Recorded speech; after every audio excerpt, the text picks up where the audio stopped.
Nous vous invitons à vous abonner si ce n'est pas encore fait, à activer la cloche pour être au courant de nos prochaines vidéos, à nous suivre sur nos réseaux Facebook et Instagram adventiste.mq. Bon visionnage et prenez soin de vous.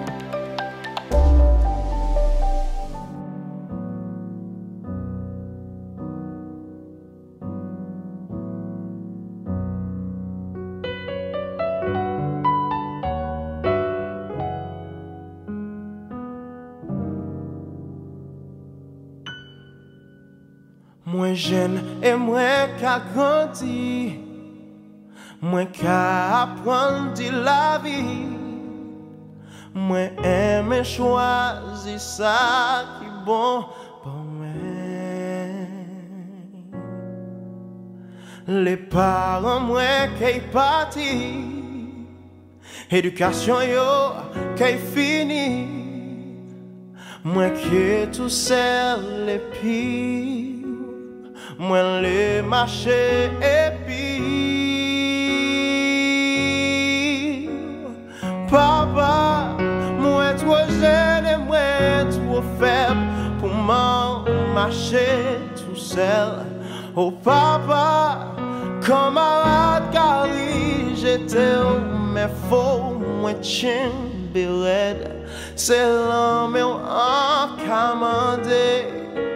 Passe-moi connaître valet, oh, en que tchèbe fort.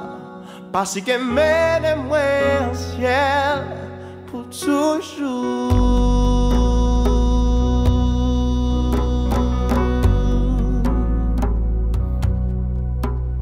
Moins jeune et moins qualité, l'idée pour moi pas dévier. Allant tout moins le mal qu'a dominé. Mais bon Dieu moi fait un choix, et moi que prier pour ça. Moi que tout seul les pire, moi les marcher et pire. Oh papa, moi trop jeune et moi trop faible pour m'avancer tout seul. Oh papa, oui on qu'a prié pour moi arriver joindre nous en ciel. C'est l'homme en commandé. Passe-moi connaître valet, oh en que tchèbe fort. Parce que mène-moi en ciel. Oh papa, moi trop jeune et moi trop faible pour marcher tout seul. Oh papa, camarade Gary, j'étais mais faux, moi chien beled, c'est l'homme en commandé. Passe-moi connaître valet, oh, en que tchèbe fort. Voici que mène-moi au ciel pour toujours.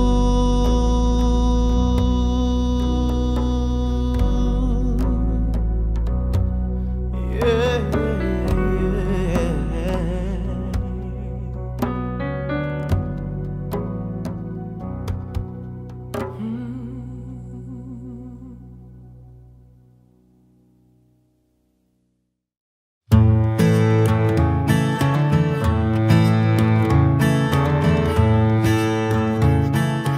Mon nom est Hannah.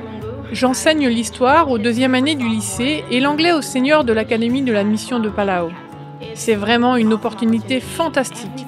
Chaque jour, je me lève pour aller à l'école et être avec ces enfants auxquels j'apprends qui est Dieu. C'est mon but le plus important ici. Chaque moment d'adoration, chaque moment de prière, chaque chose toute simple, j'apporte tout à Dieu. Être missionnaire, cela peut faire peur avant d'y être. Mais honnêtement, c'est tellement fantastique de pouvoir être chaque jour en première ligne pour Dieu. La plupart d'entre nous, ici à Palau, sommes des enseignants. Et en gros, la vie journalière se passe ainsi. Vous vous réveillez et essayez de prendre votre petit déjeuner. Puis, vous partez au culte du personnel qui est vraiment très important parce que si vous ne vous concentrez pas chaque jour sur Dieu, vous ne pourrez pas aider correctement vos enfants. Après le culte, la journée commence. Vous allez vers votre classe et vous voilà avec vos enfants. Chaque classe commence par un moment tourné vers Dieu, puis vous enseignez. Il y a des jours plus ardus que d'autres. Les lundis sont souvent difficiles parce que les enfants sont fatigués. Mais les jours passent, les choses vont mieux, mais elles peuvent être de nouveau plus difficiles.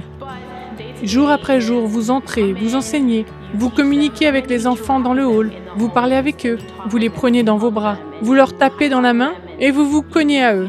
Ils vous font rire et vous les faites rire. Et la journée se termine et vous corrigez les copies.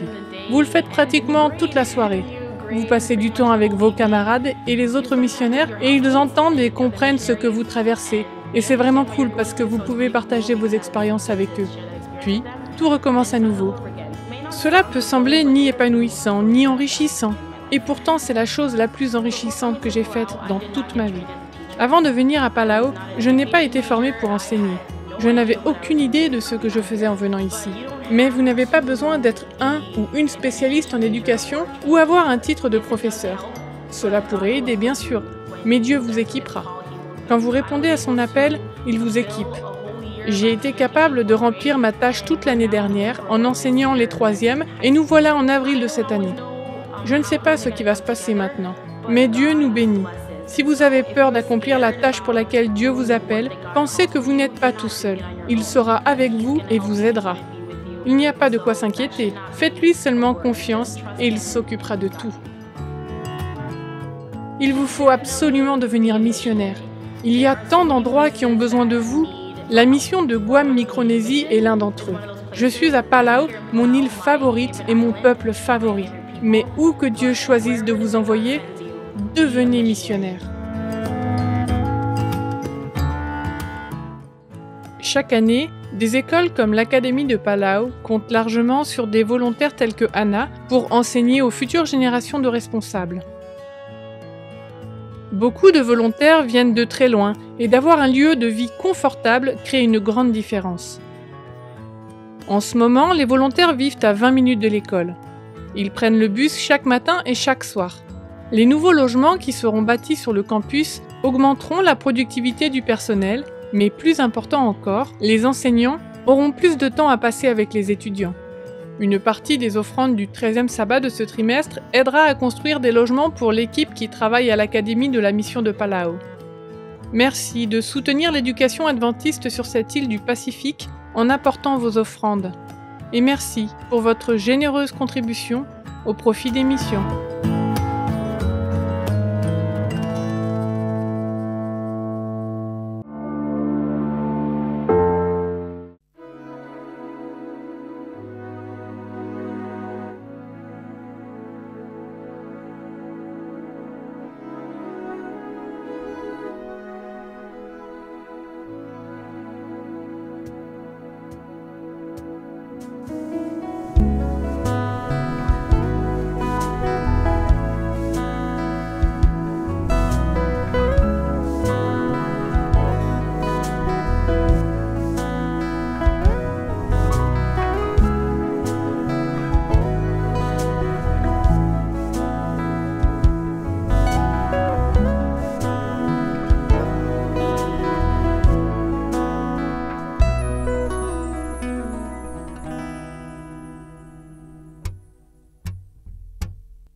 Bonjour chers amis, bienvenue à notre moment d'étude.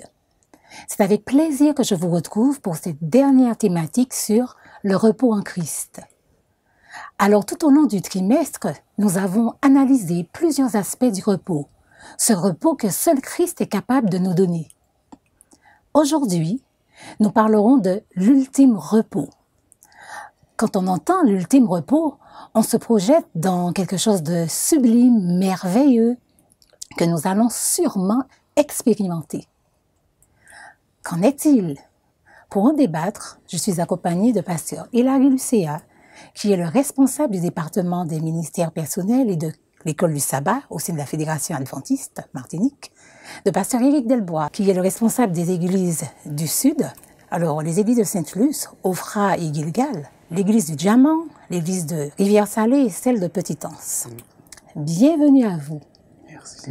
Cette semaine, nous examinons comment nous pouvons nous reposer en Jésus face à une agitation mondiale et un avenir incertain. Du moins, à court terme, puisque à long terme, les choses semblent très prometteuses. Donc, avant de lancer le débat, je vous invite à prier. Notre bon Père, notre Dieu, nous remettons entre tes mains ce moment que nous partageons autour de ta parole. Veuille nous guider, nous diriger par ton Esprit Saint, et que tout ce qui sera dit et fait le soit pour ta gloire et pour l'édification de ton peuple. Nous t'en prions au nom de Jésus. Amen. Amen. Amen. Amen. Alors, je disais en amont que notre société est agitée, stressante, un monde de souffrance, de tristesse, de maladies, de guerre, d'instabilité politique accompagnée de catastrophes naturelles. Nous sommes aussi dans un conflit cosmique entre le bien et le mal. Au milieu de tout ce chaos, il n'est pas possible de trouver le repos. Cependant, Dieu ne laisse pas ses enfants sans espoir. Alors nous allons tout d'abord commenter l'un des versets clés de notre étude qui se trouve dans 1 Corinthiens 2, le verset 9. Alors, quelles sont les choses prometteuses que nous pouvons distinguer à travers la lecture de ce verset? Puisqu'il est écrit toutes ces choses, alors je reprends, il est écrit, ce sont des choses que l'œil n'a point vues, que l'oreille n'a point entendues. Oui, je crois que c'est une question très importante par rapport au sujet que nous allons considérer concernant le repos ultime. Et donc, tu as bien souligné que notre monde est agité. Et l'apôtre Paul parle de ce verset dans le contexte de sagesse de Dieu et sagesse de ce monde. Et il dit que ce sont des choses que l'œil n'a point vues, l'oreille n'a point entendues, des choses que Dieu est allé préparer pour nous. Et donc, qu'est-ce qui est, quelle sagesse de Dieu qui est cachée? Et il dit même que ça a été révélé pour nous à la fin des temps. Donc, cette sagesse, c'est le fait que Jésus soit venu ici-bas comme notre Seigneur et Sauveur. Il va donner sa vie sur la croix du Calvaire. Parce que nous savons, tu as souligné le conflit entre le bien et le mal, entre Christ et Satan. Ce conflit a provoqué ce que nous vivons actuellement, un dérèglement, mais ce dérèglement vient du péché. Et le péché provoque la mort pour l'humanité, la destruction. Mais quand Jésus est venu, il va apporter la solution. Et qu'est-ce qui est la sagesse de Dieu, qui est si mystérieuse, mais aussi si fascinante, c'est qu'un Dieu, normalement, aux yeux de l'humanité, ne doit pas mourir. Or, nous servons un Dieu, malgré sa grandeur, il est capable de devenir, de prendre sur lui la forme humaine et accepter aussi la mort pour sauver l'humanité. Je ne sais pas si Eric a quelque chose à ajouter. Oui, en fait, ça parle aussi de cet amour que Dieu a pour nous, un amour dont nous pouvons à peine mesurer les limites. C'est vraiment un amour abondant, et donc ça c'est de nature à nous encourager, à nous conduire certainement à persévérer, à faire alliance avec le Christ pour pouvoir bénéficier pleinement de ce que Paul décrit ici et de voir ces choses que nous n'avons pas encore vues mais que nous verrons bientôt. D'accord. Donc, continuons à analyser ce verset. Alors, quelle est la relation que nous pouvons faire avec la vision de Jean? Alors, est-ce qu'il est possible maintenant de restituer le contexte de cette vision? Alors, Jean, on parle du texte d'Apocalypse. Oui. Apocalypse chapitre 21. Jean a cette vision, alors je peux lire l'extrait dans Apocalypse 21, quand il a la vision de la prophétie du livre de l'Apocalypse, il se trouve sur l'île de Patmos, exilé, il a subi la persécution, et c'est dans ce contexte où il est effectivement un peu en retrait que Dieu va manifester toute sa gloire en quelque sorte, en tout cas tout le plan qu'il a, la finalité du plan qu'il a pour le salut de l'humanité. Et après maintes péripéties, il voit, dit-il, un nouveau ciel et une nouvelle terre. Et là, je lis Apocalypse 21, verset 1er et suivant. Le premier ciel et la première terre avaient disparu et la mer n'était plus. Et je vis descendre du ciel, d'auprès de Dieu, la ville sainte, la nouvelle Jérusalem, préparée comme une épouse séparée pour son époux. Et j'entendis du trône une voix forte qui disait, voici le tabernacle de Dieu avec les hommes, il habitera avec eux, ils seront son peuple, et Dieu lui-même sera avec eux. Le dernier verset que je vais citer, c'est le verset 4, où il dit que Dieu va essuyer toute larme de leurs yeux, la mort ne sera plus, il n'y aura plus ni deuil ni cri, la douleur n'existera plus, les premières choses ont disparu. Donc, quand Paul dit que ce sont des choses que l'œil n'a point vues, c'est vrai que Jean ici a une vision, il a cette vision de ce monde parfait, en fait. Un monde parfait où tout ce qui aujourd'hui cause tant de difficultés, de troubles, de douleurs, de souffrances, toutes ces choses disparaissent parce que le plan de Dieu est arrivé à son terme, le mal a été éradiqué, la mort elle-même a été vaincue, et donc désormais, tous ceux qui ont fait confiance à Dieu peuvent le voir face à face et vivre une vie pleine et entière. D'accord, mais vous n'avez pas parlé de l'île de Patmos. En fait, comment est-il arrivé sur l'île de Patmos, Jean? Alors, le livre d'Apocalypse au chapitre 1 nous parle de Jean, et donc Apocalypse, révélation. Donc, c'est la révélation de Jésus à Jean pour qu'il puisse faire connaître à ses compatriotes, aux serviteurs de Dieu, ce qui doit arriver. Et donc, Jean était un disciple, c'est le plus vieux, celui qui a vécu le plus longtemps. Et à cette époque, Jean annonçait Jésus, annonçait l'Évangile, et vivant dans une contrée à l'époque sous la tutelle des Romains, eh bien, les Césars se considéraient comme Dieu. Et Jean leur parlait d'un Dieu plus grand. Et pour faire taire Jean, on l'a exilé, on l'a amené sur l'île de Patmos. Et donc, comme ça, il sera séparé de tout, loin de tout, il ne pourra plus parler de ce Dieu. D'accord? Donc, c'est ainsi qu'il est arrivé sur l'île de Patmos. Mais en même temps qu'il est sur cette île et qu'il se sente isolé, loin de tout, et qu'il puisse penser à la solitude, etc., Dieu ne l'a pas abandonné. Ce même Dieu qui est parti, ça faisait déjà près de 60 ans, d'accord, parce qu'il avait à peu près 90 ans, 90, 95 ans, et donc ça faisait une soixantaine d'années que Jésus était parti, monté au ciel.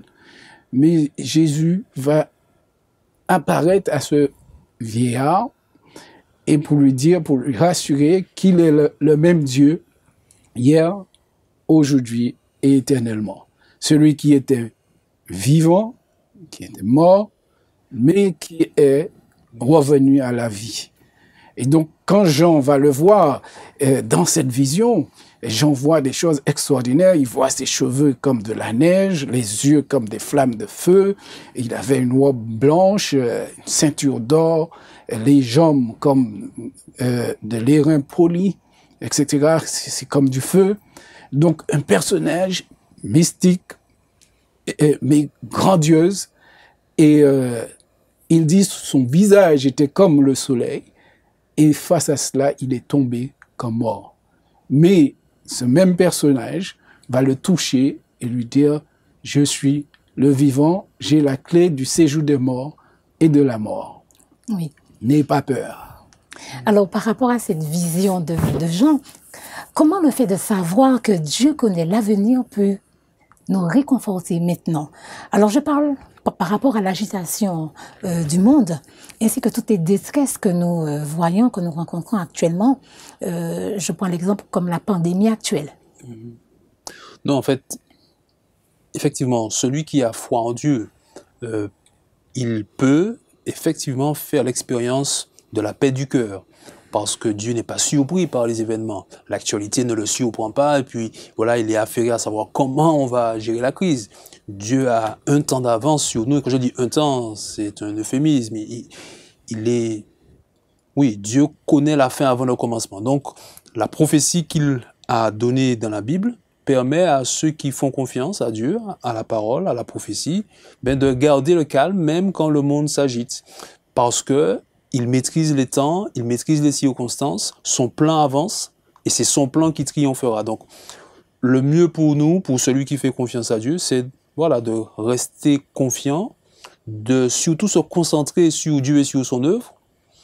Et, ma foi, les autres éléments de notre contexte, bien sûr, on les considère, on les analyse, mais ils ne devraient pas pouvoir nous faire perdre la foi, comme on dit, mais le mieux pour nous, c'est de rester les regards fixés sur le Maître, sur le Seigneur. C'est la meilleure façon, certainement, de garder le calme dans la tempête. D'accord. Donc, Oui. la grande vision apocalyptique de Jean l'a aidé à se reposer sur les promesses de Dieu. Voilà. Et donc, les prophéties sont comme un calendrier, d'accord, même s'il n'y a pas de date fixe, d'accord, où on peut dire c'est à telle date que Jésus va revenir. Mais la prophétie apocalyptique, eh bien, va dévoiler des choses depuis l'époque de Jean, d'accord. Dieu lui révèle des choses. Il a vu Jésus, mais il va lui révéler le déroulement de la vie de chrétien avant son retour, et il va révéler ce qui va se passer à son retour. Donc, c'est pourquoi le chrétien ne doit pas avoir peur, comme a souligné Éric, parce que Dieu maîtrise toutes choses. Il a tout entre ses mains. D'accord? Il connaît le temps. C'est pas le temps et les circonstances qui décident ce qu'il va faire. Il maîtrise l'histoire, il maîtrise le déroulement des choses, et c'est vraiment une joie d'avoir un Dieu qui sait tout à l'avance pour Dieu. D'accord. Donc, nous devons aujourd'hui nous approprier ce calendrier, comme tu l'as dit, apocalyptique. D'accord. Alors, lorsque nous lisons le texte de Matthieu 24, alors Matthieu 24, versets 4 à 8, si on peut le dire ainsi, Jésus donne aux disciples un avant-goût des événements à venir, particulièrement sur les signes de son retour. À quoi ressemblera sa venue? Comment nous pouvons éviter d'être séduits? Alors, quand je dis à quoi ressemblera sa venue, je parle par exemple à ceux qui ne connaissent pas vraiment bien ce qui va arriver. En fait, Jésus, effectivement, répond à la question des disciples. Ils sont préoccupés par la destruction du temple de Jérusalem, qui pour eux, c'est la fin de toute chose, c'est la fin du monde. Alors, Jésus va profiter de leur interrogation pour donner cette prophétie de Matthieu 24 et Matthieu 25. Et en fait, en décrivant la ruine de Jérusalem, la destruction de Jérusalem, il décrit des signes. Et en gros, on peut le résumer ainsi, ceux qui se passe à l'échelle, ce qui va se passer à l'échelle locale pour Jérusalem et Sarwin, ben, ces choses vont se reproduire à l'échelle mondiale pour la fin du monde et l'avènement du Christ. Ainsi donc, il y a plusieurs éléments qui sont donnés en annonçant des guerres, des bruits de guerre, tout ce qui concerne des événements en termes de tremblements de terre, événements naturels, famine, etc. Alors, pour la venue du Christ, il donne dans la section qui va des versets 23 à 31 plusieurs éléments pour dire que son retour sera visible de tous, audible de tous également, et que ce sera vraiment le point final de l'histoire pour cette planète Terre telle que nous la connaissons aujourd'hui. Donc il n'y a pas de retour de Jésus discret, secret, ou en catimini. Il n'y a pas non plus un retour de Jésus venant accomplir un nouveau ministère sur cette terre. Ainsi, si on nous dit qu'aujourd'hui ou demain, le Christ serait aux États-Unis, peut-être qu'il sera en France après-demain, et viendrait en Martinique ensuite, dans un parcours, on a clairement là l'assurance d'être dans un faux Christ, un faux message, puisque si je lis le texte dans Matthieu chapitre 24, je lis un extrait, voilà, verset 26. Donc, Jésus dit, si on vous dit, voici, il est, en parlant du Christ, il est dans le désert, n'y allez pas. Voici, il est dans les chambres, ne le croyez pas. Car, comme l'éclair part de l'Orient et se monte jusqu'en Occident, ainsi sera l'avènement du Fils de l'homme, une venue visible de tous au même instant, au même moment. Oui, et ce verset est complété aussi par le verset 4. Parce qu'on dit, prenez garde que personne ne vous séduise, car plusieurs viendront sous mon nom en disant que c'est moi le Christ. Alors, nous poursuivons notre échange. On a compris que la venue de Jésus ne passera pas inaperçue, compte tenu de l'importance des prophéties, mais aussi de tous les sermons que Jésus a donnés. Donc, son retour, si on peut dire... au sujet de son retour, on peut dire que le compte à rebours a commencé par rapport à ce que nous vivons aujourd'hui. Donc, quel est notre rôle dans cette scène prophétique? Puisque, peut-on faire le parallèle avec Matthieu 24, le verset 9 à 14? Alors, ce verset parle de quelques lignes. On dit qu'on vous livrera au tourment, on vous fera mourir, vous serez haïs de toutes les nations à cause de mon nom. Donc, quel parallèle qu'on peut faire? Alors, c'est vrai qu'il peut y avoir cette agitation, il y a le déroulement des prophéties concernant le retour de Jésus, mais en même temps, Jésus mettait en garde les disciples concernant les événements qui vont arriver, mais il dit quand même que c'est le commencement de la douleur. Ce n'est pas encore la fin, mais on va vous livrer, par exemple, au verset 9 du chapitre 24 de Matthieu, il est dit, « Alors on vous livrera au tourment, et l'on vous fera mourir, et vous serez haïs de toutes les nations, à cause de mon nom. Alors aussi, plusieurs succomberont, et ils se trahiront, se haïront les uns les autres. Plusieurs faux prophètes s'élèveront et ils séduiront beaucoup de gens parce que l'iniquité se sera accrue, la charité du plus grand nombre se refroidira.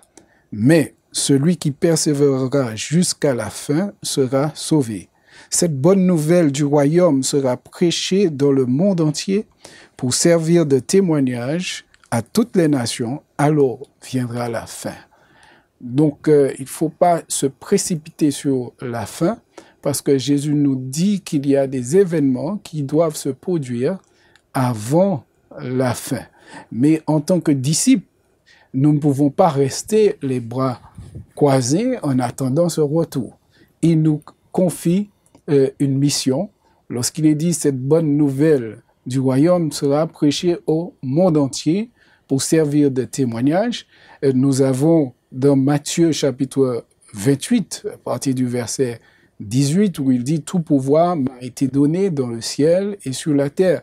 Allez, faites de toutes les nations des disciples. » D'accord? Donc, cette bonne nouvelle contribue à faire des disciples. Donc, quelle est cette bonne nouvelle?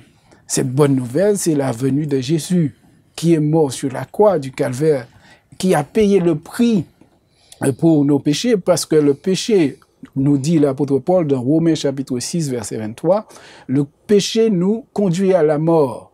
Mais par rapport au sacrifice de Jésus, nous avons la vie et la vie éternelle.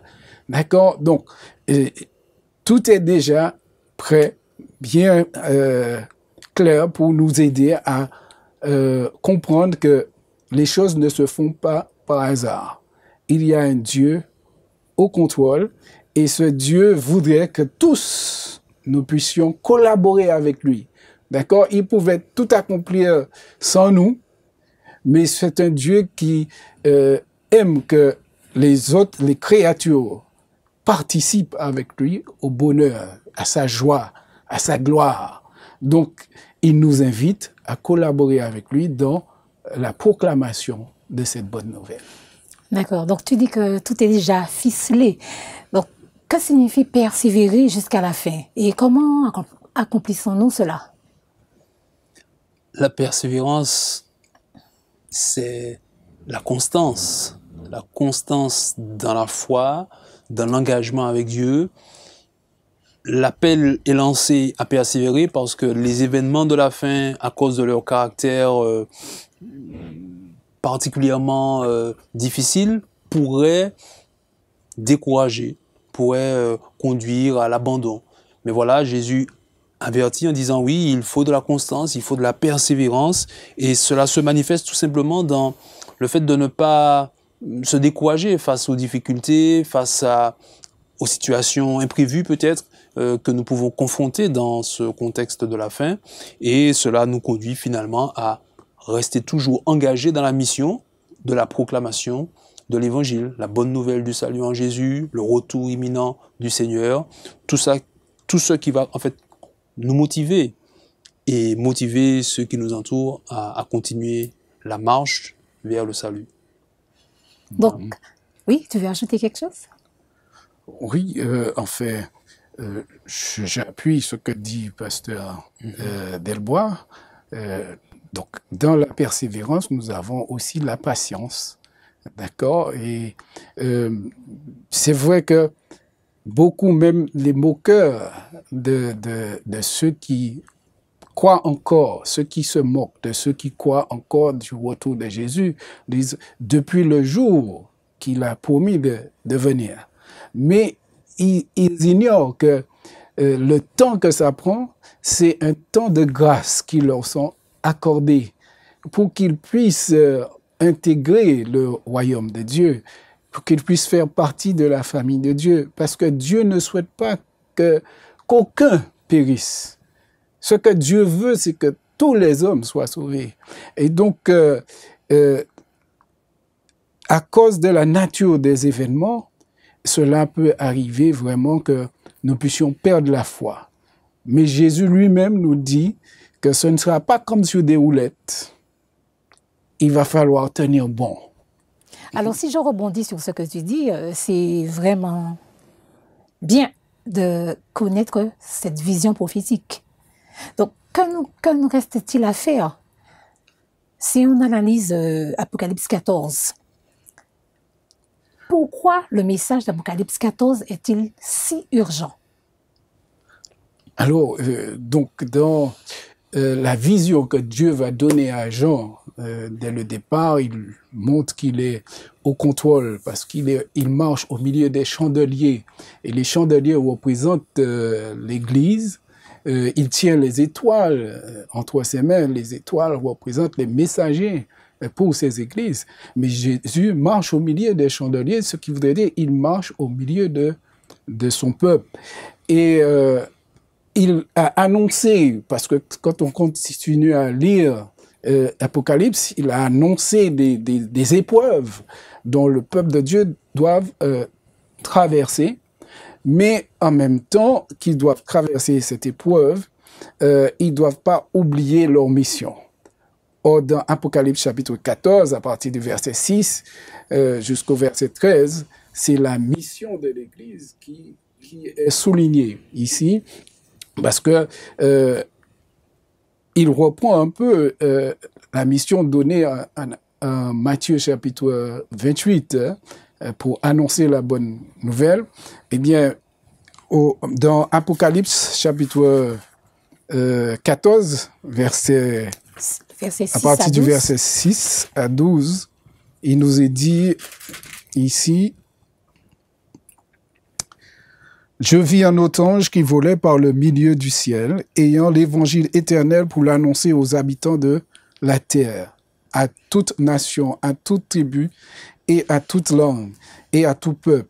Il disait d'une voix forte, « Craignez Dieu et donnez-lui gloire, car l'heure de son jugement est venue, et adorez celui qui a fait le ciel, et la terre, et la mer, et les sources d'eau. » Et un second ange suivit en disant, « Elle est tombée, Babylone la grande, qui a abreuvé toutes les nations du vin de la fureur de son impudicité. » Et un troisième ange, qui suivit en disant d'une voix forte, « Si quelqu'un adore la bête et son image et reçoit une marque sur son front ou sur la main, il boira lui aussi du vin de la fureur de Dieu, versé 100 000 anges dans la coupe de sa colère. Et il sera tourmenté dans le feu et le soufre, devant les saints anges et devant l'agneau.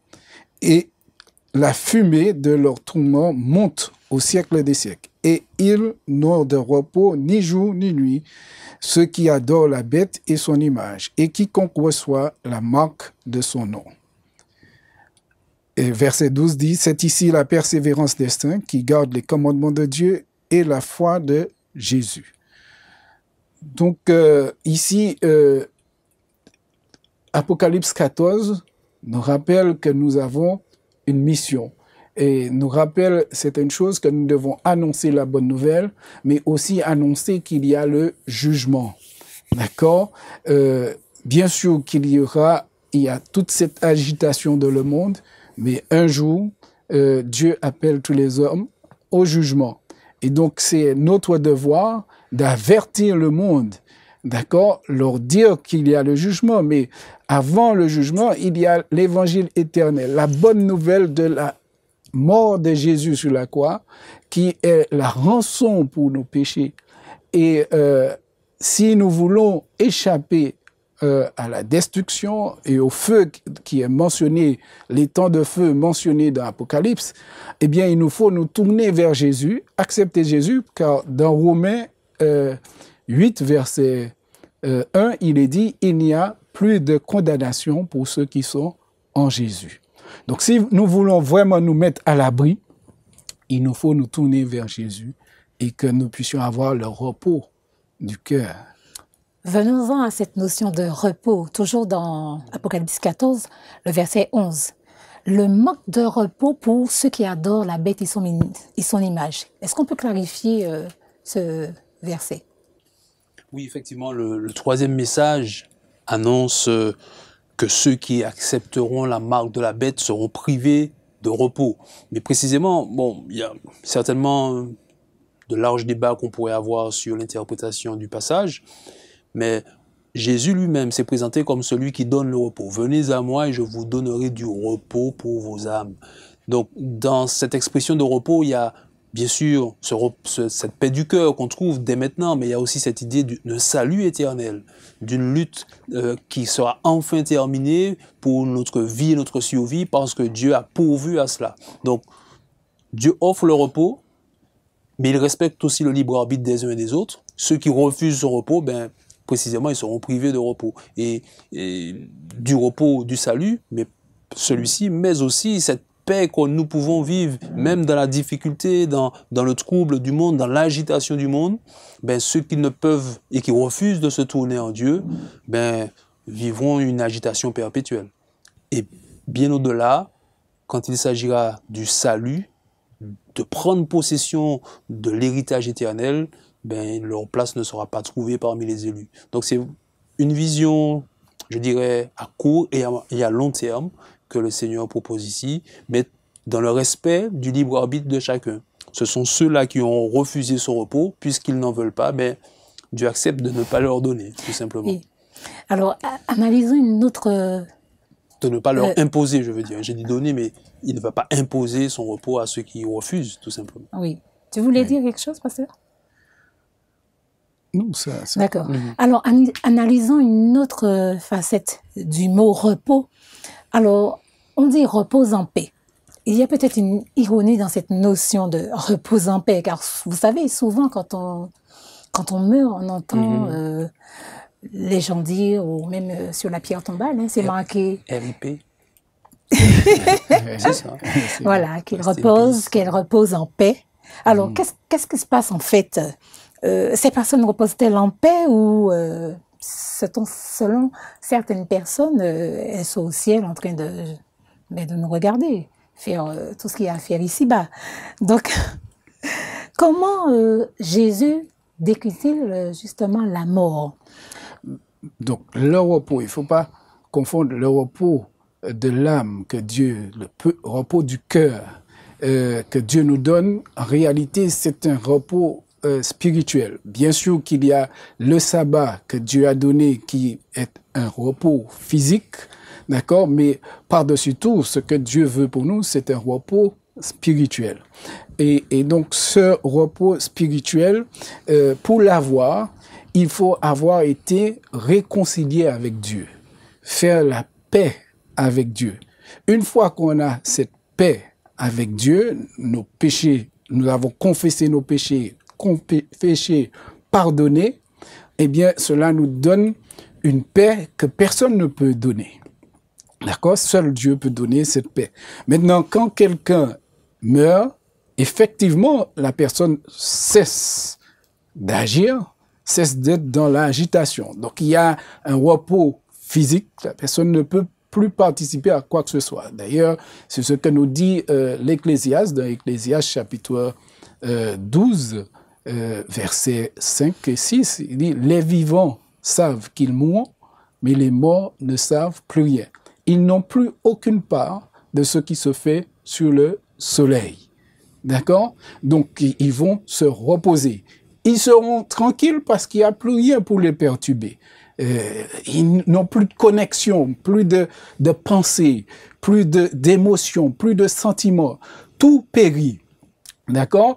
Donc, c'est Ecclésiaste aussi qui nous dit que quand l'homme meurt, eh bien, le souffle retourne à Dieu qui l'a donné et le corps retourne à la poussière.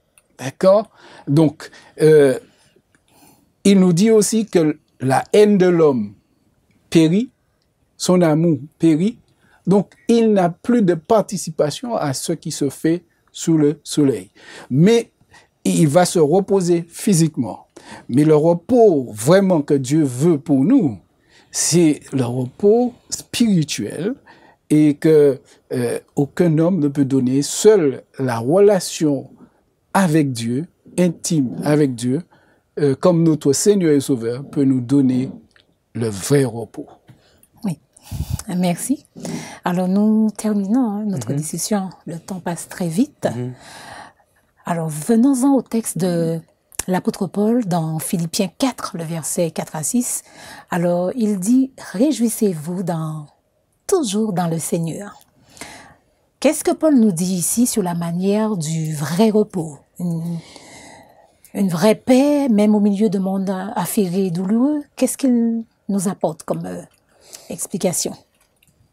Oui, l'apôtre, quand il écrit cette lettre, il est lui-même dans une situation difficile. Il est en prison et il est très certainement à la fin de sa vie, il sera exécuté par les services romains à cause de son engagement. Et pourtant, il invite ceux qui le lisent à se réjouir dans le Seigneur. C'est donc que la joie dont il parle n'est pas seulement le fait de vivre une situation agréable, parce que concrètement, c'est pas ce qu'il vit, mais c'est une joie qu'il trouve dans le Seigneur, c'est-à-dire dans son œuvre de salut. Quand on considère notre histoire, quand on considère l'action de Dieu à travers notre histoire, on ne peut que se réjouir. Nous étions perdus, sans aucune chance de nous en sortir par nous-mêmes, et si Dieu n'intervient pas, c'est une catastrophe éternelle. Mais gloire soit rendue au Seigneur, et c'est là le sujet de joie. Dieu a décidé d'intervenir. Dans son amour et par grâce, Il s'est incarné dans la race humaine et il l'a racheté. À partir de là, qu'est-ce qui peut devenir un problème insurmontable? Il dit, ben, même la prison dans laquelle il se trouve et même la mort qu'il va confronter, ma foi, il a confiance que Dieu rappelle les morts à la vie. Et donc, il va le dire ainsi, ne vous inquiétez de rien. Mais en toute chose, et je lis le verset 6, faites connaître vos besoins à Dieu par des prières, par des supplications, des actions de grâce, c'est-à-dire déjà dans l'anticipation du remerciement. Et il conclut en disant, alors la paix de Dieu, qui surpasse toute intelligence, gardera vos cœurs et vos pensées en Jésus-Christ. En fait, il propose un style de vie qui va nous permettre de traverser n'importe quelle épreuve. Il peut en parler parce que lui-même, il vit l'expérience. Arrêté, mis en prison, condamné à mort, il se réjouit quand même dans le Seigneur. C'est un exemple à suivre. Merci. Ce sont les mots de la fin. Pasteur Lycéa, Pasteur Delbois, merci pour toutes ces précisions sur ce thème, l'ultime repos. Amen. Alors nous allons prier. Notre Dieu, notre Père, nous te louons, nous te bénissons, nous te glorifions. Nous te remercions de savoir que tu es un Dieu vivant, un Dieu réel et un Dieu qui promet de revenir nous chercher pour que nous soyons avec toi. Tu ne nous abandonnes pas dans nos luttes. Tu es présent et tu nous as fait la promesse que tu reviens. Et lorsque tu reviendras, tu nous prendras avec toi pour que là où tu es, nous soyons avec toi. Aide-nous à croire dans tes promesses et à croire dans leur réalisation. Merci Seigneur pour ta parole qui est là pour nous instruire. Aide-nous à lire cette parole, à méditer ces promesses et à faire de ces promesses partie intégrale de notre vie et que nous puissions accepter le pardon de nos péchés, nous puissions accepter d'être réconciliés avec toi par Jésus et que nous puissions bénéficier de cette paix totale, cette paix que nous avons uniquement en Jésus et que le monde ne peut donner. Merci Seigneur de nous aider à recevoir le salut et recevoir la paix pour toujours. C'est notre prière au nom de Jésus. Amen. Chers amis, nous espérons que les études menées sur le repos en Christ a accentué votre désir d'appartenir à Dieu et a augmenté votre besoin de bénéficier de l'ultime repos. Ce repos qui est en Jésus seul. Lui-même a dit dans sa parole, « Venez à moi, vous tous qui êtes fatigués et chargés, et je vous donnerai du repos. » Appropriez-vous ces promesses et surtout, gardez la foi en Jésus. Soyez bénis. Je vous dis à bientôt et surtout, restez connectés pour la suite de nos programmes.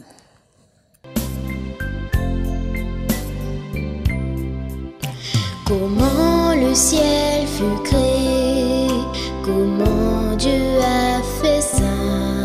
Je ne sais pas comment, ce n'est pas important, l'important c'est que j'y crois. Comment l'inter fut créé, comment Dieu a fait ça.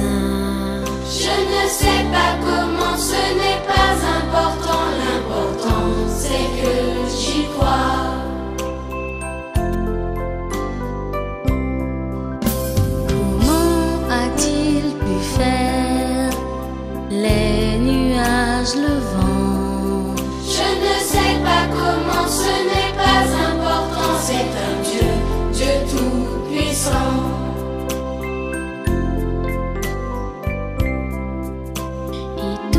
Les animaux, les plantes, les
créa.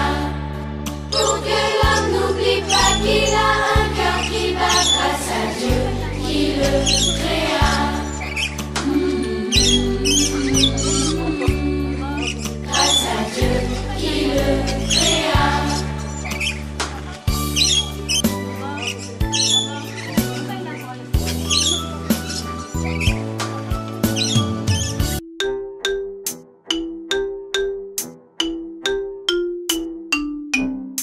Cette vidéo est réservée à la section berceau. Son caractère répétitif a une visée pédagogique pour leur éveil spirituel. Merci de les accompagner. Bonjour amis de la Bible, c'est Tonton Jim et aujourd'hui j'ai une histoire très spéciale pour vous. Elle s'intitule Le Petit Moïse. Et notre verset à mémoriser est tiré du psaume 136, verset 1. Dites merci au Seigneur. Regarde le bébé, c'est Moïse. Il gazouille et il est très content. Sa maman, Jochebed, l'aime. Sa grande sœur, Myriam, l'aime aussi. Et son grand frère Aaron montre la garde parce qu'il aime aussi Moïse. Merci Seigneur pour le petit Moïse. Nous ne pouvons le crier sur tous les toits, ni même te chanter des louanges, mais nous te disons tout de même merci. Le bébé pleure. Chut, fais silence, ne pleure pas. Maman est là, grande sœur est là, et grand frère est là aussi. Il veille. Chut, personne ne doit savoir qu'il y a un bébé spécial ici. Les méchants ne doivent pas t'entendre pleurer. Chers amis, Dieu protégera Moïse et te protégera aussi.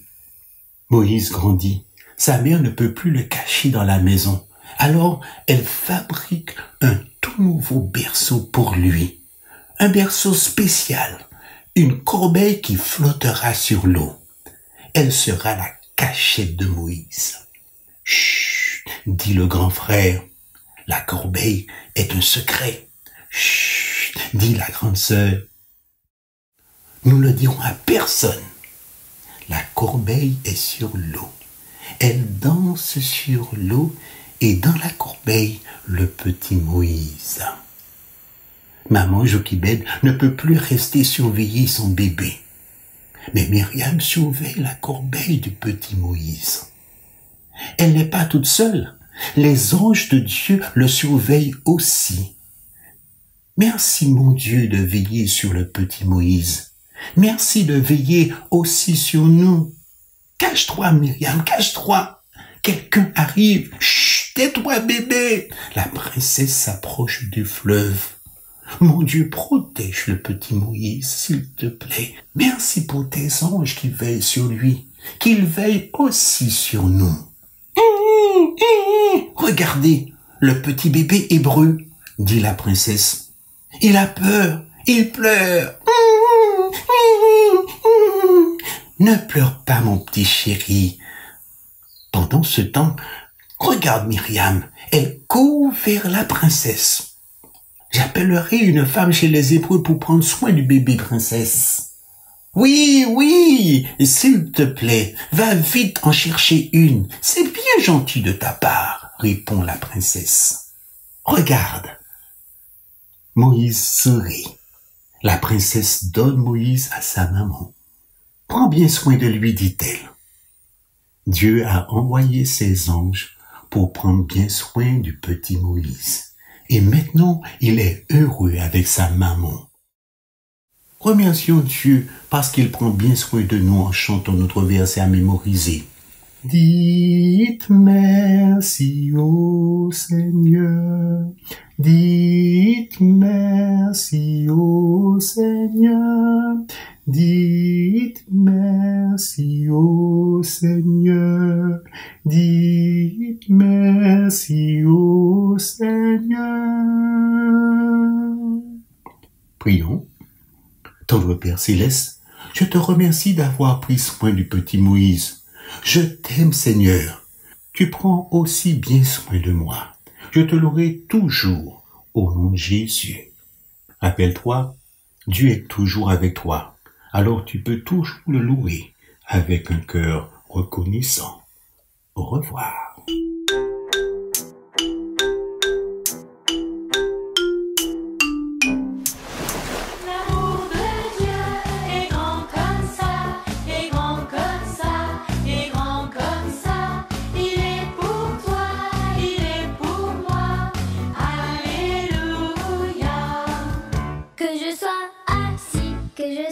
Debout, en train de sourire, en train de pleurer. Dieu me regarde et il m'aime comme ça. L'amour de Dieu est grand comme ça, est grand comme ça, est grand comme ça. Il est pour toi, il est pour moi. Alléluia. Quand je joue au foot ou bien du piano, que je rate la guitare ou bien fais dodo, Dieu me regarde et il m'aime comme ça. L'amour de Dieu est grand comme ça, est grand comme ça, est grand comme ça. Il est pour toi, il est pour moi. Alléluia. Que je sois petit ou déjà très grand, je peux aimer Dieu, lui offrir mon cœur. Dieu me regarde et il m'aime comme ça. L'amour de Dieu est grand comme ça, est grand comme ça, est grand comme ça. Il est pour toi, il est pour moi. Alléluia.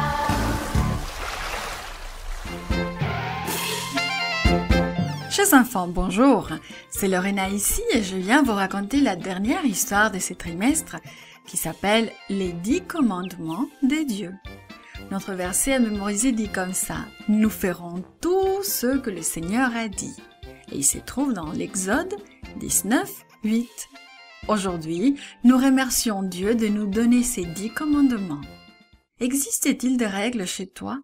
Des règles telles que ne pas manger entre les repas ou ranger tes jouets? Tu sais, les règles sont là pour nous aider. Elles aidèrent aussi les Israélites. Les Israélites étaient toujours dans le désert. Cela faisait maintenant 3 mois qu'ils avaient quitté l'Égypte. Ils campaient au pied des montagnes quand Dieu avertit Moïse qu'il avait quelque chose de très important à dire à son peuple. Dieu promit à Moïse que si les Israélites continuaient à suivre ses instructions, ils vivraient plus heureux et plus sainement. Il les bénirait. Ceux des autres nations verraient ainsi combien Dieu aimait son peuple et ils voudraient apprendre à mieux le connaître. Les Israélites promirent de faire tout ce que Dieu leur demanderait. Dieu dit à Moïse de dire au peuple de se préparer à le rencontrer. Les Israélites durent laver leurs vêtements et prendre un bain. En faisant ainsi, ils montreraient à Dieu combien ils le respectaient. Ils jeûneraient, ce qui signifie qu'ils ne mangeraient pas, mais ils burent de l'eau et prièrent. 3 jours plus tard, Dieu se présenta dans la nuée, le tonnerre et les éclairs, au sommet de la montagne. Les Israélites entendirent des trompettes retentir. Ils virent la montagne s'ébranler. Ils avaient peur à cause de la puissance qui se dégageait de la nuée. Dieu ne voulait pourtant pas qu'ils aient peur. Il les aimait. Il leur parla directement et leur donna les 10 commandements qu'ils devaient observer. Connaissez-vous les 10 commandements? Les voici. Aime Dieu de tout ton cœur et n'aime pas les choses ou les gens plus que tu n'aimes Dieu. Adore seulement Dieu. Tu n'as pas besoin d'idole pour l'adorer. Prononce les noms de Dieu avec respect. Fais du sabbat un jour saint et spécial. Passe-les en compagnie des dieux chaque semaine. Obéis à tes parents et traite-les avec respect. La vie des autres est importante. N'aie pas de haine pour les autres, ne leur fais pas du mal. Prends soin de ceux qui sont dans le besoin ou qui souffrent. Sois fidèle à la personne que tu épouses. Ne vole pas les choses qui ne t'appartiennent pas. Dis toujours la vérité. et contente-toi de ce que tu as. Ne convoite pas les choses des autres. » Puis Dieu dit à Moïse de se rendre au sommet de la montagne. Là, Dieu écrivit sur 2 tables de pierre ces 10 commandements très importants. Il n'utilisa pas des stylos ou des crayons pour écrire, tu sais. Il écrivit sur les tables de pierre avec son doigt. Dieu nous a donné ces commandements parce qu'il nous aime.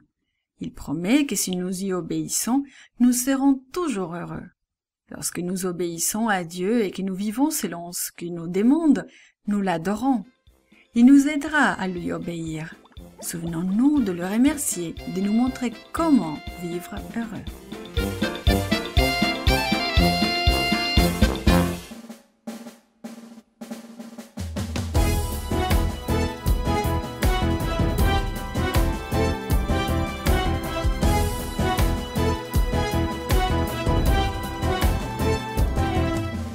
Descendons tous de vainqueurs qui ont fait preuve de persévérance. Dans les moments de souffrance, on fait confiance au Seigneur. Après de nombreux efforts, ils ont gravi le sommet. Ils ont battu des records. À nous de jouer, nous sommes prêts. Car avec Dieu, tout est possible. Comme ces héros, levons-nous pour agir. Par la foi, nous restons invincibles. Nous faisons partie d'une nouvelle génération, la lignée des champions.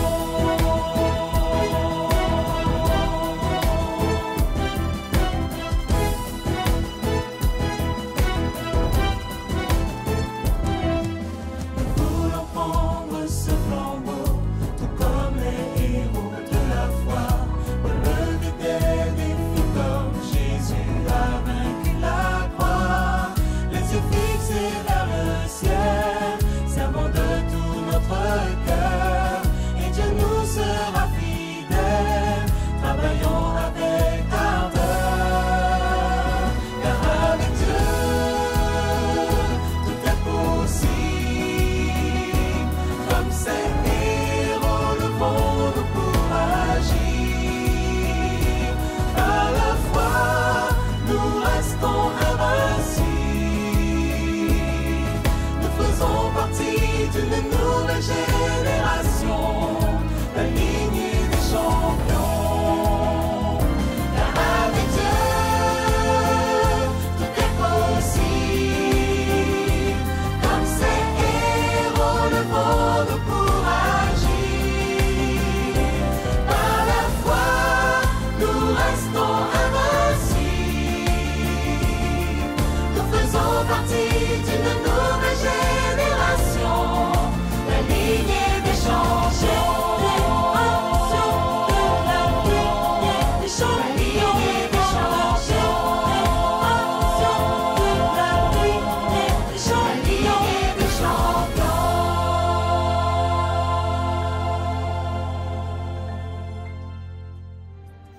Coucou, heureuse de te retrouver pour le partage du récit biblique. Nous avons étudié comment et pourquoi nous louons Dieu pour son grand amour pour nous et les conséquences qui découlent de cette adoration, qu'elle soit bonne ou mauvaise. Les programmes télévisés contiennent beaucoup d'idées qui sont en réalité des pièges pour les enfants de Dieu. Nous y voyons des choses surnaturelles, par exemple la magie, des formules secrètes, des morts qui parlent ou qui viennent sous forme de fantômes. Mais le message transmis par ces programmes ne sont-ils pas dangereux? Quel est le danger de voir autant de mensonges de l'ennemi à la télévision? Voici ce que la parole du Seigneur nous dit. Les morts se reposent jusqu'au retour de Jésus. Ils ne sont pas ici et là en train d'intervenir dans la vie des gens. La leçon de cette semaine nous met en garde contre les pièges de Satan qui veut nous tromper pour que nous cessions d'adorer Dieu.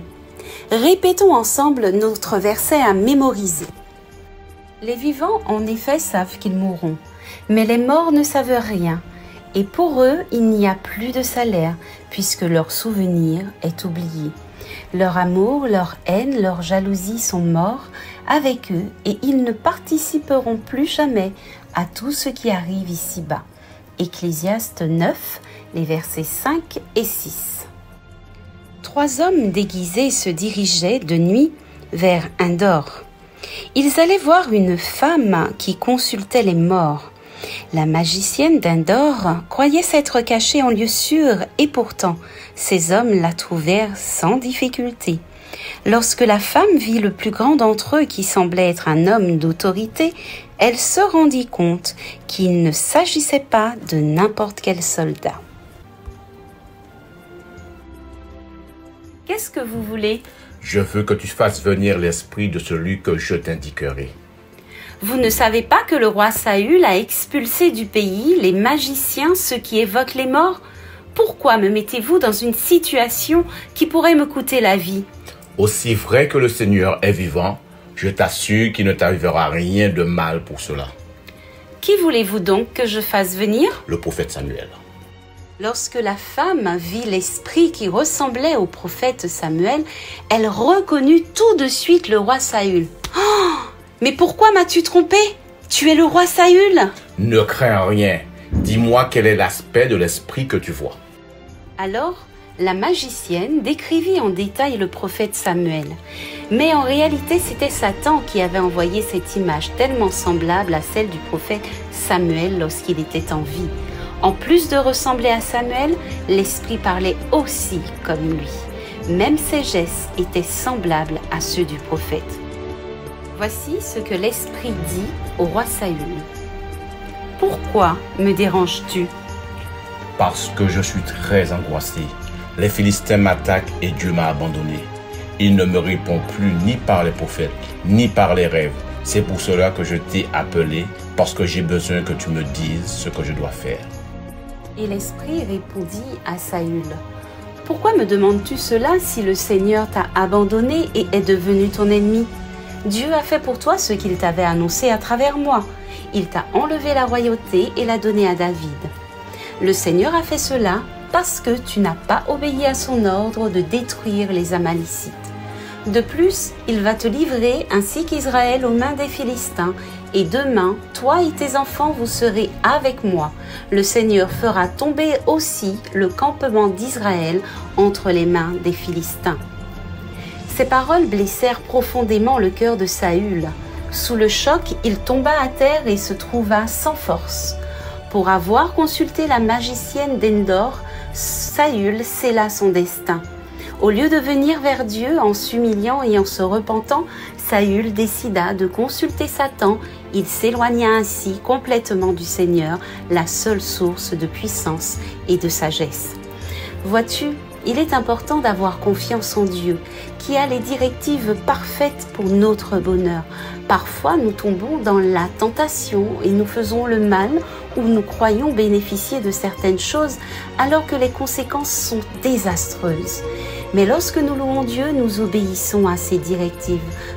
Nous montrons par notre obéissance que nous avons confiance en lui, car il sait ce qui est meilleur pour nous. La triste fin de Saül nous rappelle que toutes nos actions ont des conséquences. Dieu nous a donné la liberté de choisir entre le bien et le mal. Nous choisissons aujourd'hui détermine notre réussite ou notre échec sur cette terre. C'est pourquoi choisis de faire toujours la volonté de Dieu pour que tu puisses être heureux sur cette terre et vivre un jour sur la nouvelle terre. Que le Seigneur nous aide dans le choix de nos amis, de nos programmes télévisés, afin que tous nos choix louent Dieu. Ainsi, avec l'aide de Dieu, nous résisterons aux tromperies de l'ennemi de nos âmes. Mon ami, aujourd'hui je t'invite à louer Dieu pour son grand amour pour nous. Sur ces paroles, je te souhaite une bonne et agréable semaine et je te dis rendez-vous samedi prochain à la même heure, Dieu voulant. Bye bye!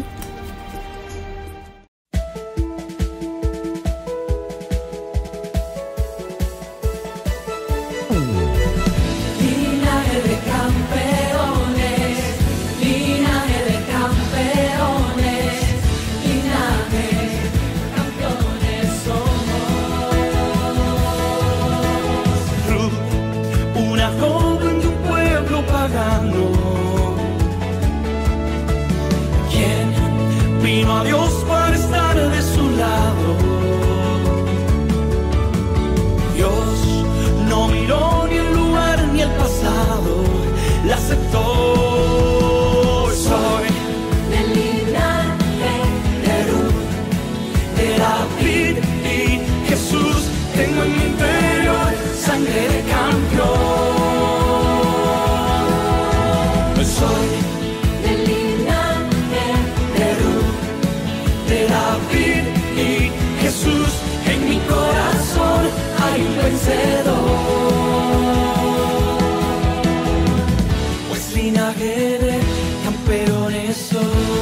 Dieu, dans ses bras d'amour, on nous reçoit. Par le don de son grand amour comme champion. Je suis descendant de Ruth, de David, de Jésus. J'ai le sang de nos champions.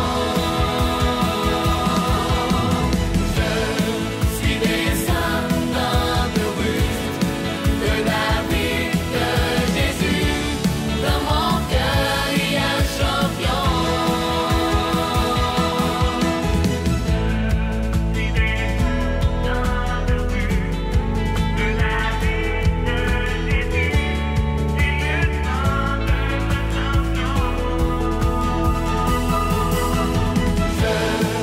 descendant de Ruth, de David, de Jésus.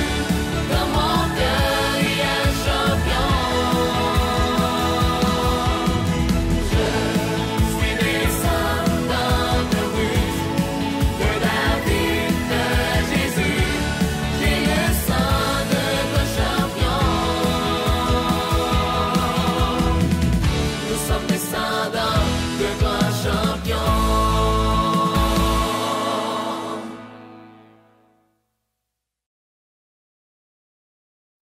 Bienvenue dans cette édition consacrée à la section d'études SMS, Suivre mon Sauveur, un moment dédié à notre jeunesse.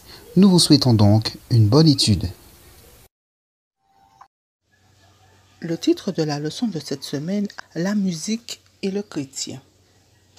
Psaume 81, versets 2 et 3 nous dit: poussez des cris de joie vers Dieu, notre force.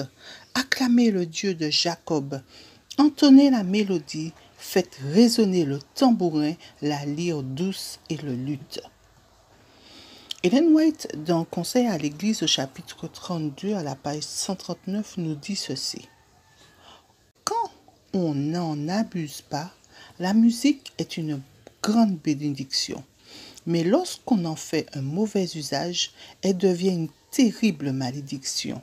Elle agit comme un excitant, mais elle ne procure pas la force et le courage que le chrétien ne peut trouver qu'auprès du trône de la grâce en faisant connaître avec cris et larmes ses besoins à Dieu et en implorant sa puissance pour résister aux puissantes sollicitations du malin. Ce dernier est en train de réduire nos jeunes en esclavage. Que pourrais-je leur dire pour qu'ils se libèrent de son pouvoir d'égarement? Satan est un charmeur habile qui séduit les jeunes et les conduit à leur perte. Imagine que tu aimes vraiment la musique d'un certain chanteur chrétien. Cependant, lorsque ton père ou ta mère entend la musique que tu écoutes, il ou elle s'énerve et te dit « Ce n'est pas de la musique appropriée pour les chrétiens ». Tu lui réponds « Mais papa, mais maman, c'est de la musique chrétienne. Écoute les paroles et tu verras que ça ne parle que de Jésus et de Dieu. Je ne veux pas entendre ces paroles ici, te dit-il. Te dit-il ou te dit-elle. Tout ce que j'entends, c'est le rythme et ça me paraît satanique. Ce n'est pas un genre de musique approprié pour louer et glorifier Dieu. Peu importe les mots que tu y mets. Arrête cette musique et jette ces CD. Sors-les de ma maison. Qu'en penses-tu? Est-ce que papa ou maman pourrait avoir raison? Est-ce que c'est seulement les choses ou les paroles qui importent? Ou bien est-ce qu'il y a des styles de musique que Dieu ne peut pas bénir? Comment un chrétien peut-il choisir quelle est la bonne musique à écouter? Il y a de quoi discuter là avec les parents ou des amis.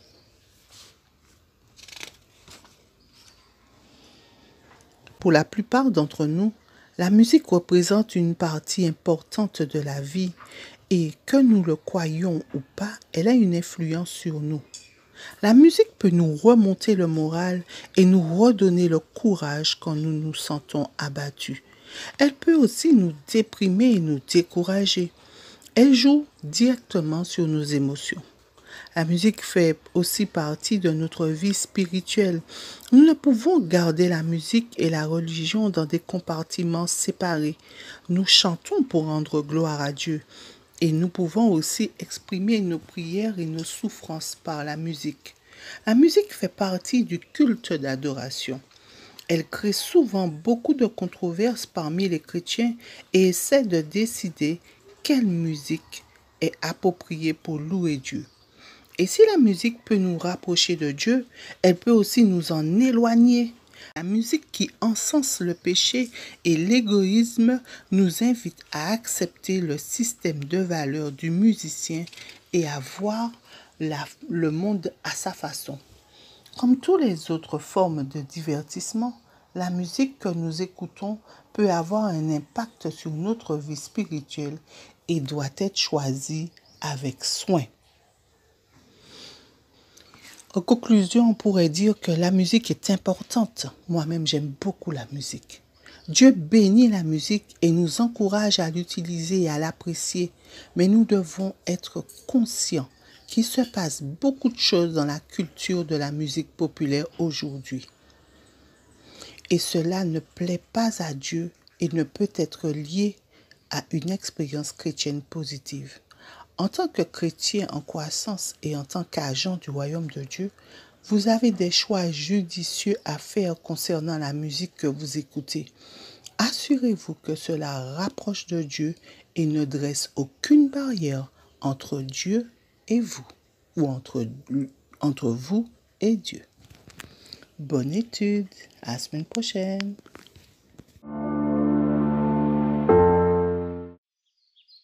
Seigneur, à ton regard de flamme, rien n'est couvert, rien n'est caché. Il est au fond de notre âme.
J'ai entendu ta voix, Seigneur, et tu m'as transformé. Tu m'as formé comme un disciple pour accomplir ta mission. Maintenant je suis ton serviteur. Me voici, envoie-moi pour annoncer au monde entier que tu es la solution. Oh, oh. Transformé, j'y vais, je marcherai pour toi. Annoncer que tu es le sauveur de toute l'humanité.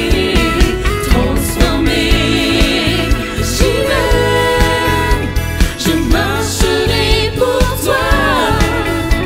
Annoncer que tu es la solution à ce monde troublé. Oui, j'y vais.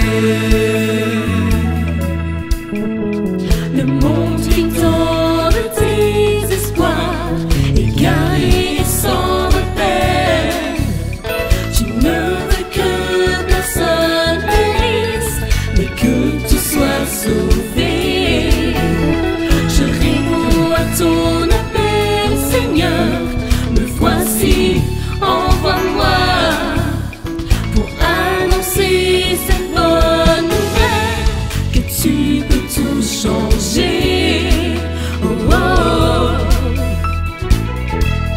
Transformé, j'y vais, je marcherai pour toi.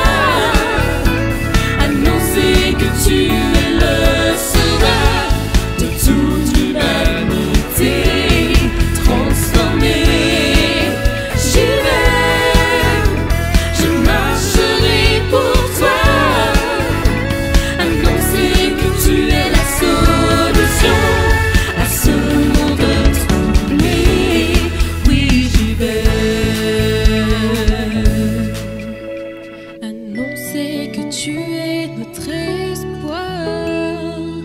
Oui, j'y vais.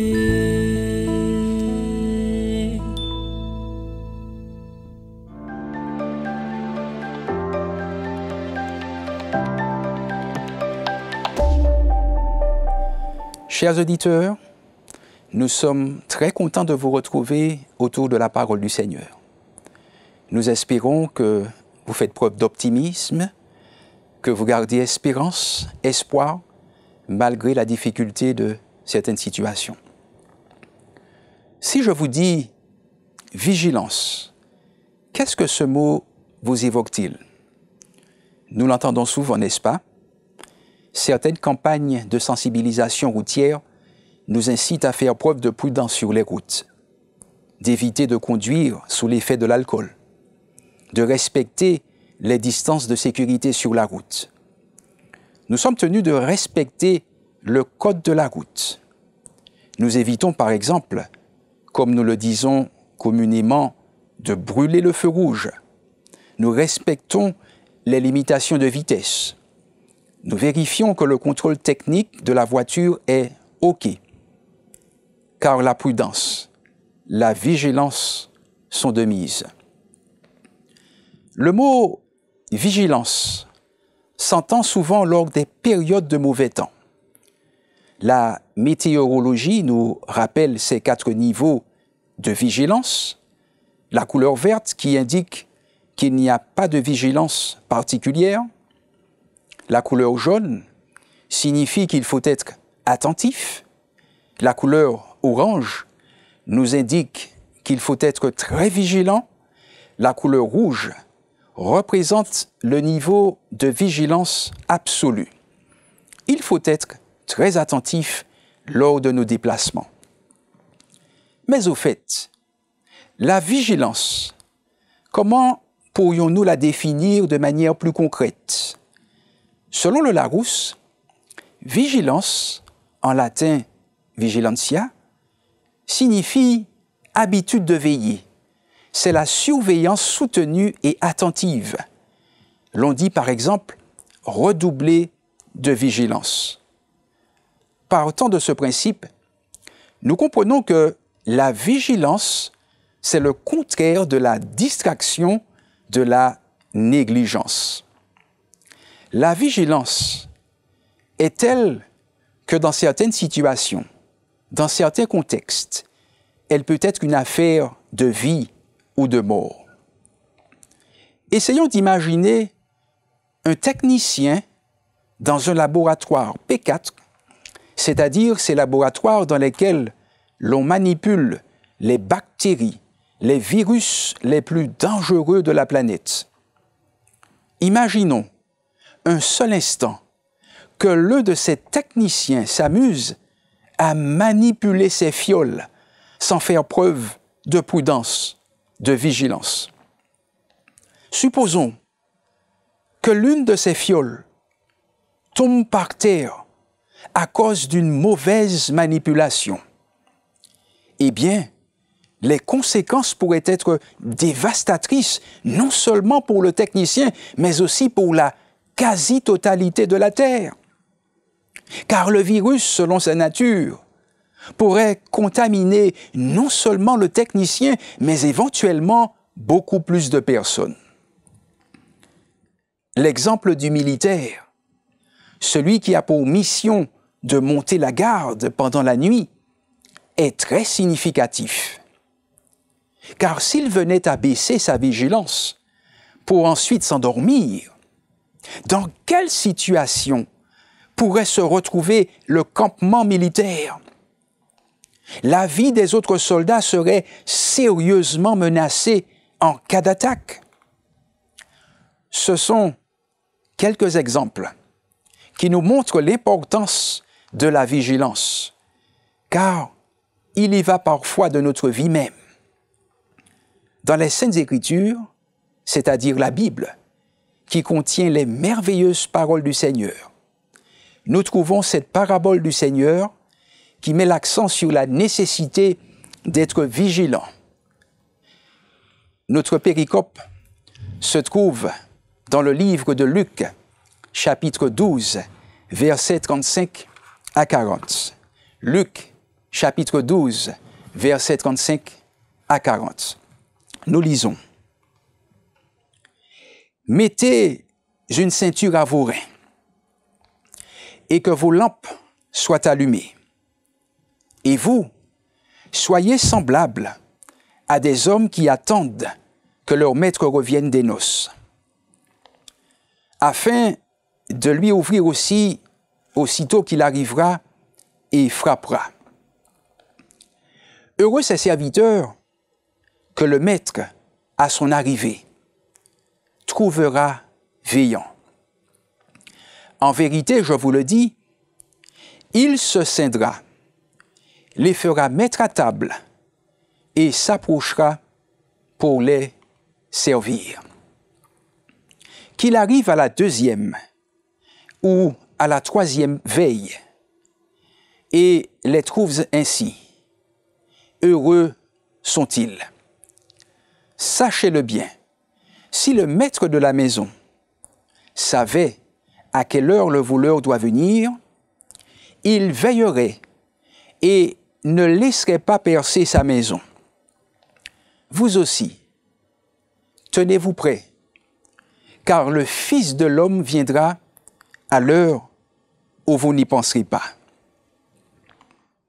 Chers auditeurs, la vigilance est l'un de ces éléments centraux de ce texte. Permettez-moi de considérer avec vous 3 questions par rapport à ce texte. Pourquoi faut-il être vigilant? Quand faut-il être vigilant? Et comment faire preuve de vigilance? Pourquoi faut-il être vigilant? La réponse, nous la trouvons dans le verset 40. Vous aussi, tenez-vous prêts, car le Fils de l'homme viendra à l'heure où vous n'y penserez pas. Qui est le Fils de l'homme? Eh bien, c'est Jésus-Christ de Nazareth. Dans la Bible, Jésus est appelé de différentes manières. On l'appelle Fils de Dieu, Agneau de Dieu, Lion de la tribu de Juda, etc. Il est aussi appelé Fils de l'homme, car il a voulu partager notre humanité. Et cette humanité, après qu'elle ait péché, il a voulu la rétablir, la restaurer, la reconquérir pour la garder en son sein pour l'éternité.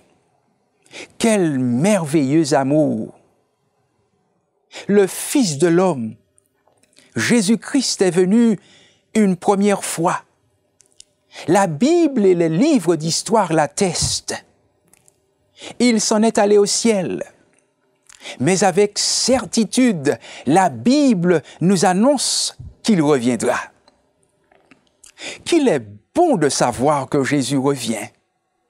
Un événement, et un avènement qui est tout à fait normal, car Christ est le créateur de la terre et de l'univers.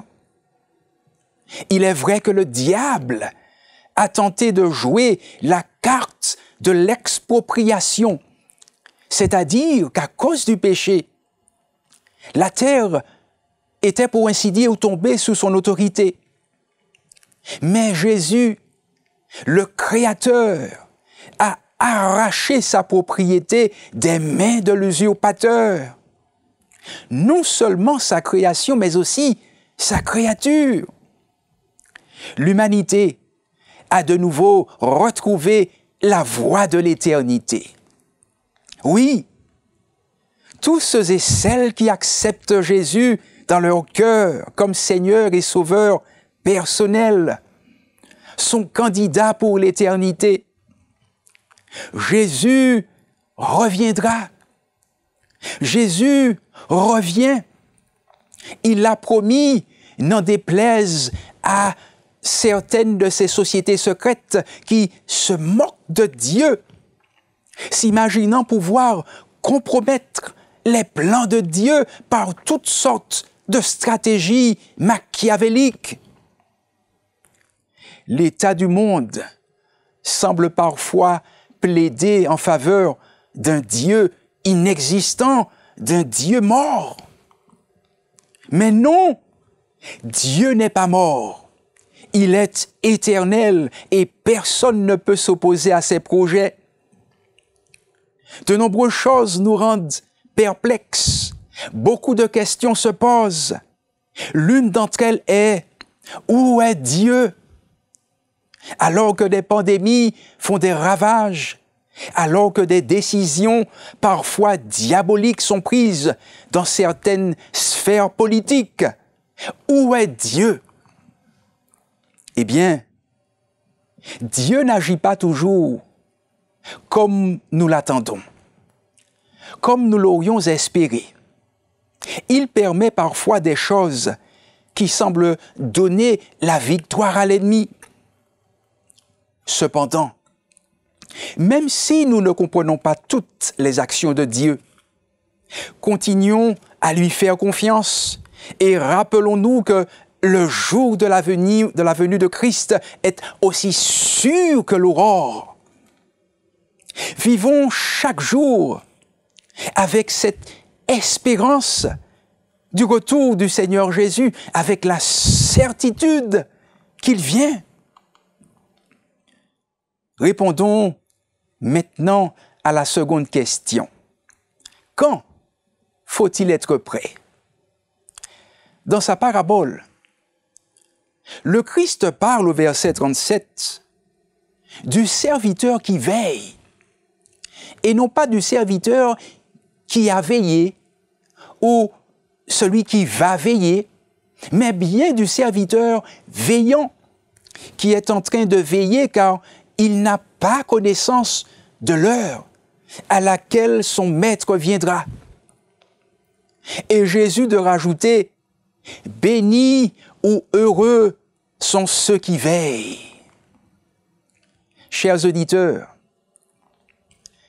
personne ne connaît ni l'heure ni le jour du retour de Jésus. Par conséquent, notre devoir, c'est d'être en éveil. Nous ne voulons pas être surpris par son apparition.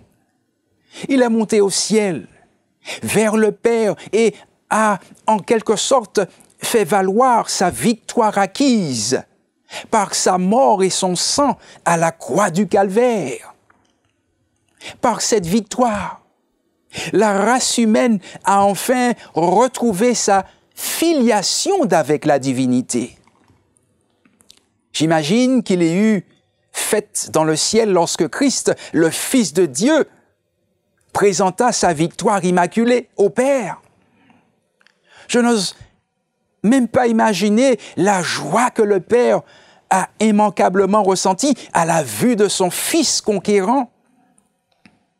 Le Père voyait le Fils, mais à travers le Fils, il voyait l'humanité sauvée par la victoire du Fils. C'était en quelque sorte un mariage qui était célébré par anticipation. Christ a acquis le droit de communier à nouveau avec ses créatures. Et ceci nous amène à la troisième question. Comment devrions-nous être prêts? Il est bon de savoir que Christ revient. Il est bon de savoir qu'il faut être prêt à l'accueillir. Mais comment? Comment?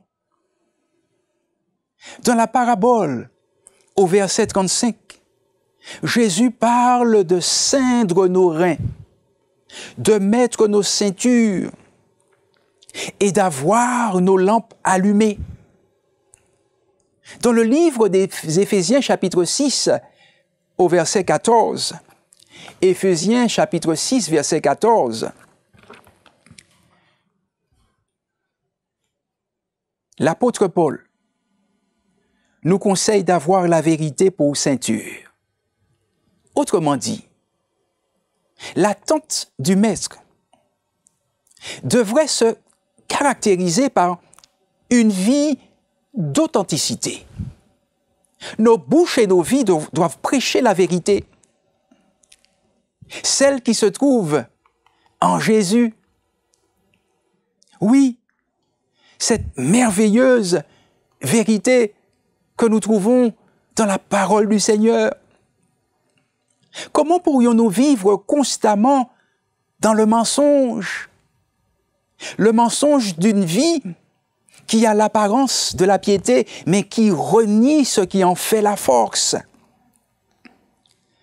Comme le dit l'apôtre Paul à Timothée, texte que vous trouverez dans le livre de 2 Timothée, chapitre 3, versets 1 à 5.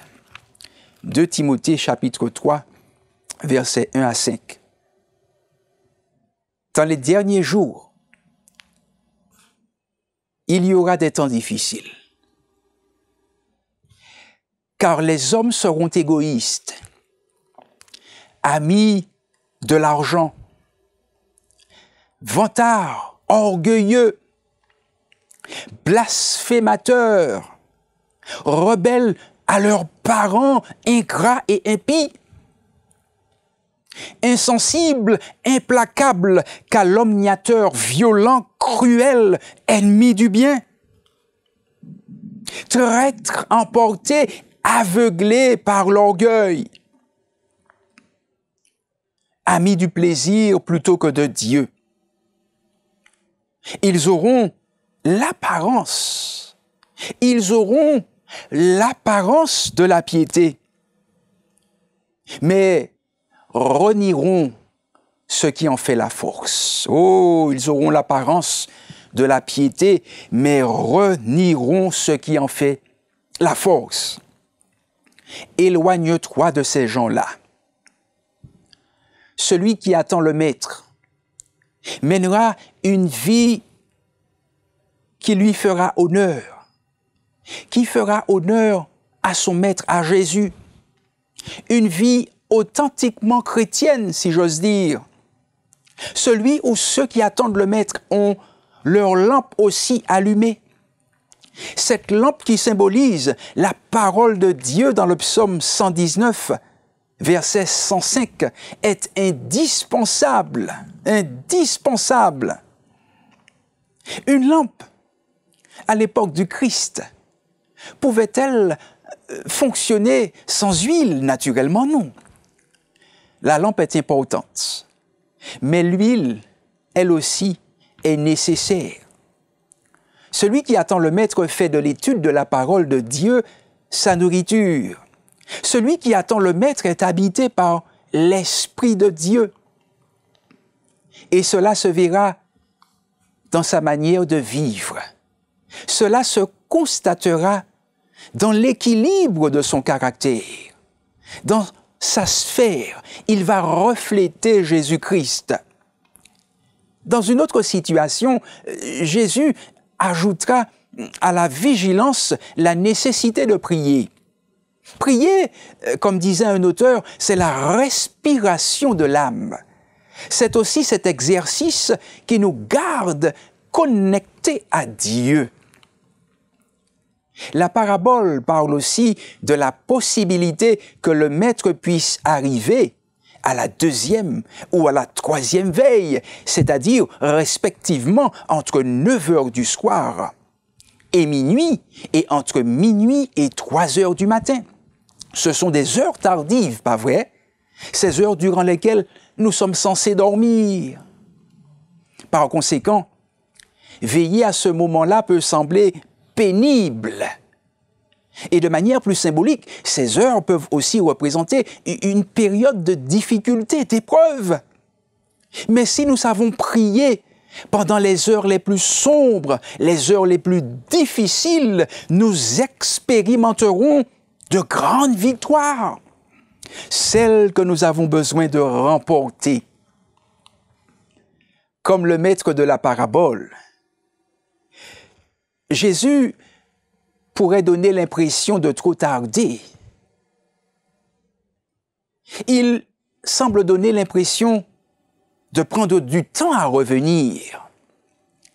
Si nous avons cette impression, rappelons-nous que le temps de Dieu n'est pas toujours le nôtre. Reconnaissons sa sagesse dans toutes ses prises de décision et faisons-lui totalement confiance. Gardons la foi coûte que coûte, qu'il vente, qu'il grêle, qu'il soit tôt ou tard. Nous devrions veiller en toutes circonstances, car le Maître vient, Jésus revient. Et à l'heure où je vous parle, il frappe déjà à la porte de votre cœur, car il veut nous avoir avec lui, il nous veut auprès de lui pour l'éternité. Heureux sommes-nous si nous savons veiller, car Jésus revient. Chers auditeurs, dans très peu de temps, nous aurons le privilège, si nous sommes encore en vie, d'expérimenter quelque chose de magnifique. Et si c'est la volonté du Seigneur, si c'est son plan, que nous soyons encore en vie lorsqu'il reviendra, eh bien nous aurons cette joie indescriptible de le voir, si c'est sa volonté, de notre vivant. Et si jamais nous devions mourir avant, eh bien, faisons en sorte que l'existence que nous menons ici soit de nature à nous autoriser à passer l'éternité avec Jésus. Une vie qui soit connectée à Jésus. Une vie qui aura accepté Jésus comme son Seigneur et Sauveur personnel. Et si jamais la mort passait, et si la mort frappait à notre porte, nous l'affronterions avec l'espérance de la résurrection, avec l'espérance de la vie éternelle. Nous voulons veiller, nous voulons rester vigilants, nous voulons vivre de manière à honorer Jésus, de telle sorte que lorsqu'il reviendra, que nous puissions contempler son merveilleux visage sans avoir honte, sans avoir une conscience coupable. Que Dieu nous aide à rester vigilants, que Dieu nous donne cette capacité à exercer la vigilance en toutes circonstances. Au nom de Jésus-Christ. Je voudrais prier avec vous. Notre Dieu, notre Père, à travers cette parabole si merveilleuse, tu soulignes l'importance, la nécessité d'être vigilant. Nous voulons rester vigilants dans un monde qui cherche à accaparer notre attention, à nous distraire de l'important, de l'urgent, à nous écarter des grandes questions spirituelles de l'humanité. Aide-nous à rester vigilants et à garder nos yeux fixés sur Jésus alors qu'il revient et physiquement nous pourrons le voir. Merci Seigneur de nous garder, de nous conduire, de continuer à prendre soin de nos chers auditeurs et de les amener à réaliser ce projet de vie que tu as pour chacun d'eux. Nous t'avons prié au nom de Jésus-Christ. Amen.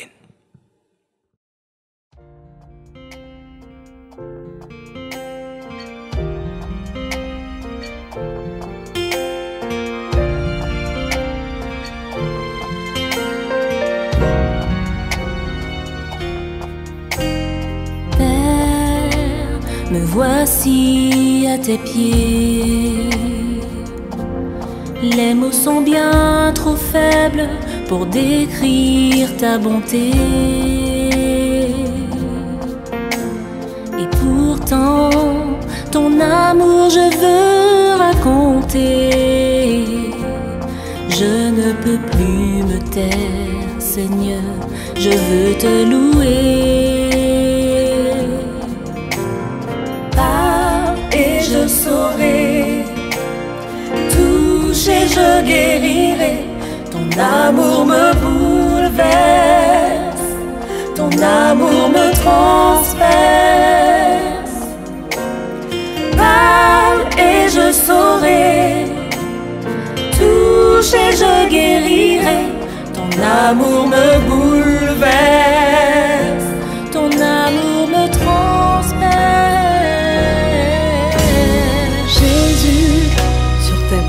Je veux marcher. Trop longtemps j'ai été tiède, ne sachant où aller. Par amour, tu es venu me chercher. Et désormais un Père, un Sauveur, Seigneur, j'ai trouvé. Et je saurai, je guérirai. Ton amour me transperce. Esprit, guide mes pensées. Ta vérité je veux faire mienne et en tout honorer. Ta patience, tes conseils, je veux partager. Oui, partout sur la terre, Seigneur, je veux proclamer.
Nous vous invitons à vous abonner si ce n'est pas encore fait, à activer la cloche pour être au courant de nos prochaines vidéos, à nous suivre sur nos réseaux Facebook et Instagram adventiste.mq. Bon visionnage et prenez soin de vous.